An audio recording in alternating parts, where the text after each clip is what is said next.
Good morning. കർത്താവിൻ്റെ സ്നേഹം അറിയിക്കുന്നു.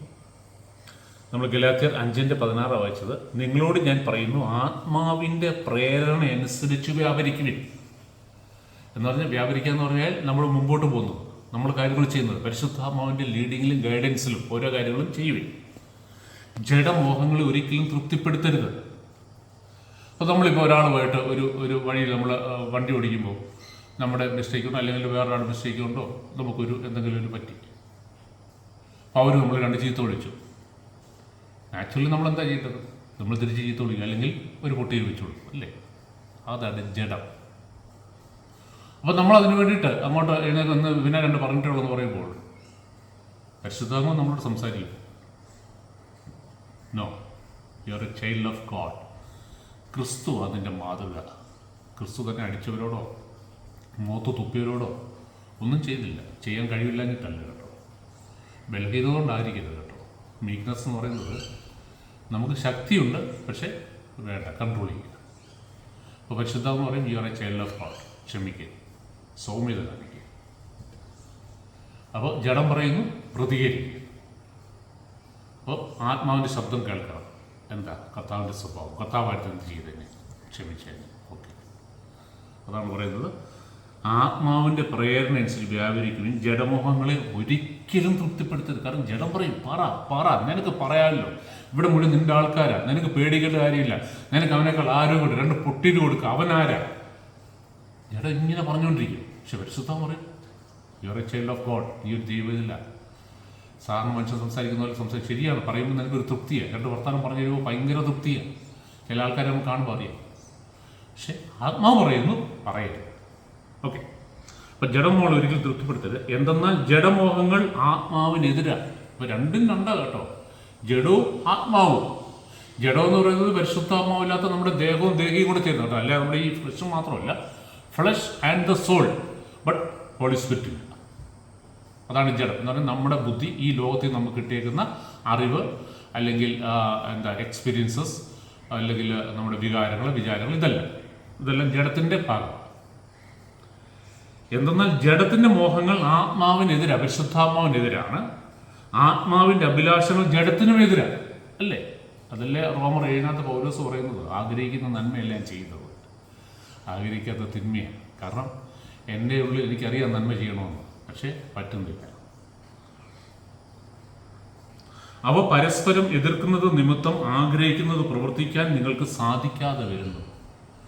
അപ്പോൾ ആത്മാവ് ഒരു കാര്യം പറയുമ്പോൾ നമ്മുടെ ജഡം അതിനേക്കാളും ശക്തമായി നിൽക്കുകയാണ് നമുക്ക് ചെയ്യാൻ പറ്റുന്നത്. അപ്പം നമ്മളെന്താ ചെയ്യേണ്ടത്?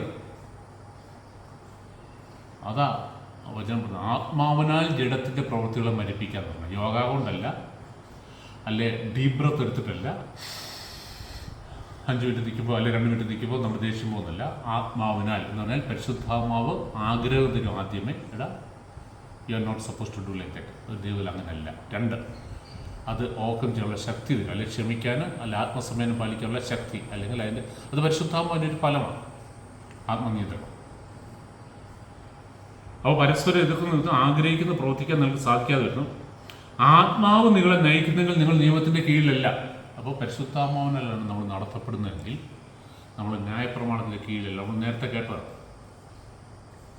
ഓക്കെ, എന്നിട്ട് പറയാം, ജഡത്തിൻ്റെ വ്യാപാരങ്ങൾ എല്ലാവർക്കും പറയും. ഇത് പല പ്രാവശ്യം നമ്മൾ വായിച്ചിട്ടുള്ള സ്കാനിങ്ങൊക്കെ നടത്തിയിട്ടുണ്ട്. ജഡത്തിൻ്റെ വ്യാപാരങ്ങളിൽ the deed of the flesh, പരിശുദ്ധാത്മാവില്ലാത്ത ലോക മനുഷ്യൻ്റെ, carnal man and spiritual man.